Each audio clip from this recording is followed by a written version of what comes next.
Baik, yang selanjutnya adalah uji korelasi. Kita akan latihan dengan uji korelasi Pearson Product Moment dan juga chi-square. Yang pertama, kita akan latihan dengan uji korelasi Pearson Product Moment. Jika Anda ingat dari bahan kuliah, Pearson Product Moment digunakan jika Anda ingin mengevaluasi hubungan antara dua variabel yang bersifat interval atau rasio. Artinya baik variabel bebas maupun variabel terikat itu dalam bentuk angka. Baik, kita coba ya. Hanya saja di sini saya tidak akan menggunakan rokok dan olahraga karena ini merupakan latihan Anda nanti yang harus Anda jawab. Kita menggunakan contohnya adalah misalnya WA sampel. Anda sudah punya kan sampel dataset bernama WA sampel?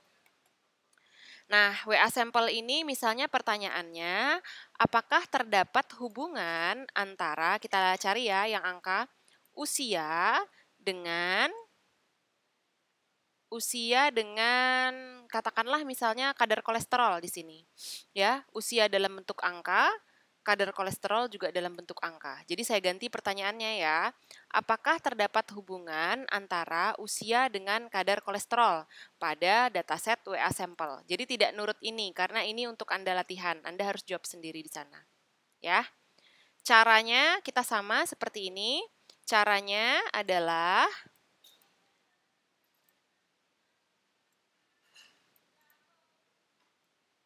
Anda klik grab, scatter plot. Di sini tidak ada, jadi Anda ke legacy dialogs dulu. Scatter atau dot. Anda pilih yang simple scatter, kemudian klik define. Oke, masukkan variabel tergantung pada Y, masukkan variabel bebas pada X. Nah, antara usia dan kolesterol, coba Anda tentukan yang mana yang variabel bebas, yang mana yang variabel tergantung atau terikat. Ya, kolesterol itu masuk pada tergantung atau terikat, masukkan ke Y. Kemudian variabel bebasnya adalah variabel usia.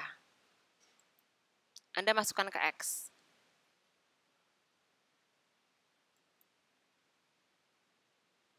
Oke, kemudian Anda klik OK.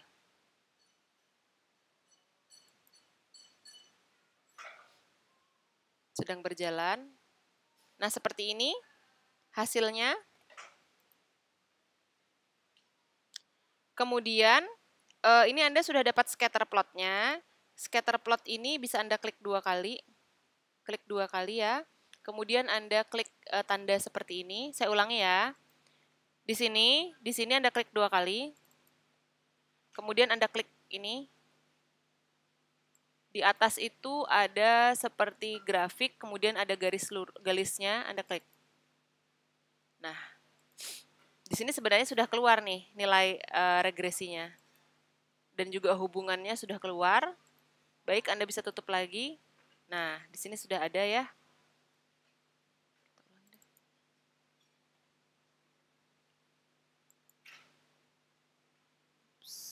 Saya keklik 2 kali tadi kayaknya. Bentar, kita ulangi lagi ya.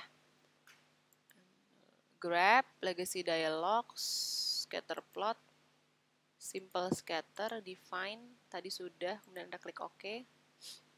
Nah, klik 2 kali, kemudian yang ini diklik sekali aja. Tadi saya keklik 2 kali, close. Nah, seperti itu ya, sehingga muncul nanti di sini garisnya seperti ini. Oke, kemudian untuk melihat berapa nilai Pearson correlation-nya, Anda buka analyze,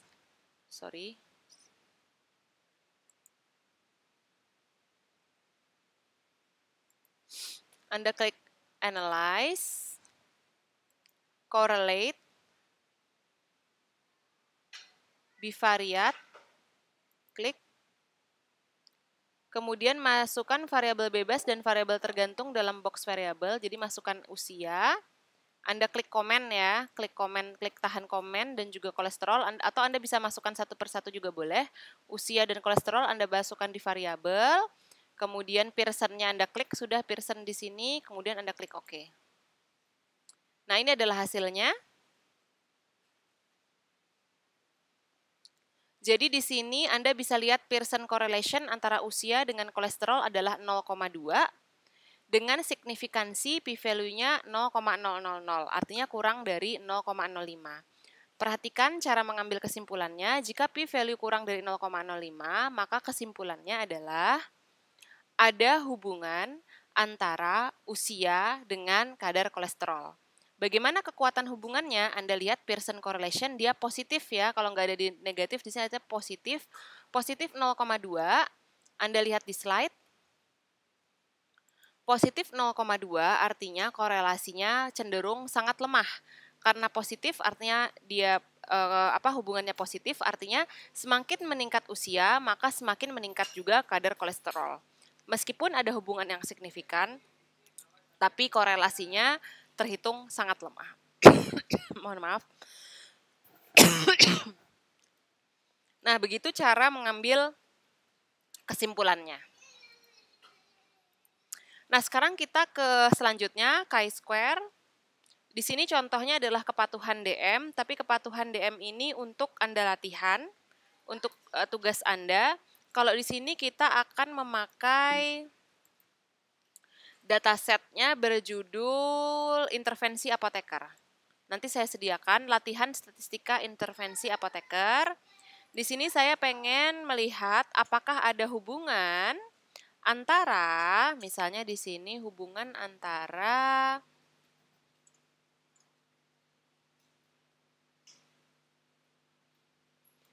metode statistika intervensi apoteker ini kan apoteker dia memberikan edukasi metodenya, ada metode CBIA, cara belajar ibu aktif dengan buklet. Kemudian hasilnya itu diukur, hasil skor post-testnya ada, tapi digrupkan juga menjadi pengetahuan baik, kurang, dan cukup. Ya, jadi di sini kategorinya grup post-test setelah diberi intervensi, apakah pengetahuannya kurang, cukup, atau baik, dibandingkan dengan metode yang diberikan, apakah CBIA dan buklet. Nah, antara metode dengan grup post-test itu kan sama-sama kategori, berarti syarat memakai chi-square itu sudah terpenuhi. Bagaimana caranya?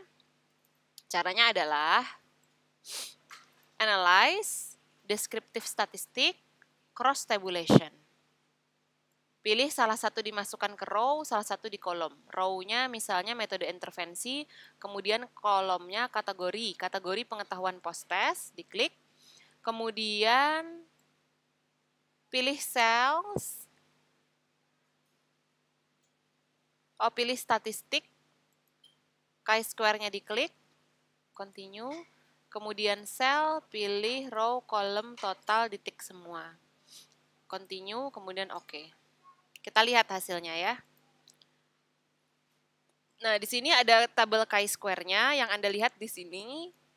Pearson chi-square-nya Anda lihat signifikansinya 0,005, artinya kurang dari 0,05.